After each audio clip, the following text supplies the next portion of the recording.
George Christensen, thank you so much for joining me. Why have you quit?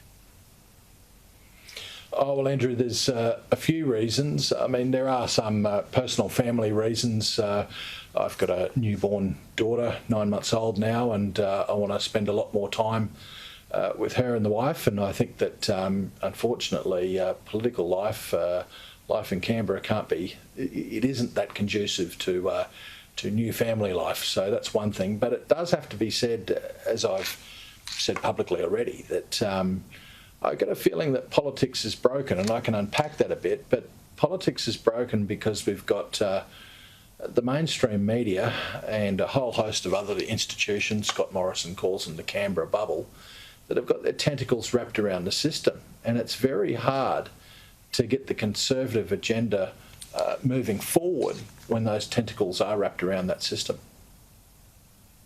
Well, you say tentacles around the system. Whose tentacles? Which tentacles? Well, I'm talking about the activist media, yourself obviously excluded from that. We're talking about the mainstream media that pretend that they're not biased, but the reality is they are completely and utterly left-wing. The agenda that is set by them on a daily basis, the political agenda is set by them on a daily basis, and it is completely and utterly left-wing. We've got more than that. We've got all of the groups that are on the taxpayer teat that are out there. We've got even people ensconced within the bowels of bureaucracy, and they draw a circle, and if you stray as a politician or basically any person of profile or person of power outside of that system, then they attempt to cancel you. Now, that happened to you, Andrew, when you were saying things about the Aboriginal welfare machine. They tried to take you out through Section 18C. It happens to many people of conservative persuasion. So, look, I could be wrong. I could be completely and utterly wrong, and I don't want to dissuade anyone from getting involved in politics. We need good people there. But I think that something is fundamentally broken with trying to get a solid conservative agenda of the type that you and I would probably espouse through the system as it is. And we need to go back and try and work out another way. And I think the other way is somehow fixing the culture, and that's a big job. Not one person can do it. You're doing your bit. I might do my bit in the future. But George, you know, it's funny because I was just saying to someone just, a couple of days ago, if you imagine what the debate would be like if you took away taxpayer-funded funding of the left, yep, or of anyone in expressing political view, but the left gets the most of it. If you took it away from the ABC, if you took it away from SBS, you mentioned taxpayer-funded activist groups, you mentioned the taxpayer-funded bureaucracy. If taxpayer funding was taken out of public debates, The Conversation, another example of a website funded by taxpayers, we would have a very, very, very different political conversation in this country. But why isn't the Morrison government doing something about this? For example, the ABC. Well, that's a very, very good question, and I just go back to that thesis that I said, that the so-called Canberra bubble, they, to an extent, rule the roost, and prime ministers, ministers, politicians, they all know that. They stray too far outside of the circle, and the machine's going to come after them. So that's part of the problem. You are dead right, though, what you say. If there was a golden rule that if you are an employee of an organisation, or you're an organisation that's in receipt of taxpayer funding, that you can't engage in political debate, the entire political discourse in this country would change.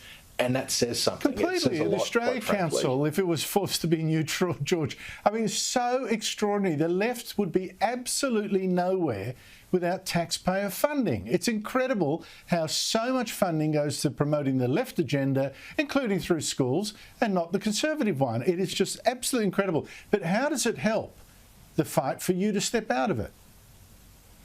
Well, I'm not going to step out of the fight. I'm going to be still in the fight. Some people have said I'm quitting politics. There's no way, it's in the blood. So I'll be fighting from a different platform and under a different guise. And quite frankly, I think that I'll be fighting pretty much unrestrained and unfiltered from here on in. And people might twitch about that nervously because they might have thought that I was pretty unfiltered beforehand, but you watch from here on in.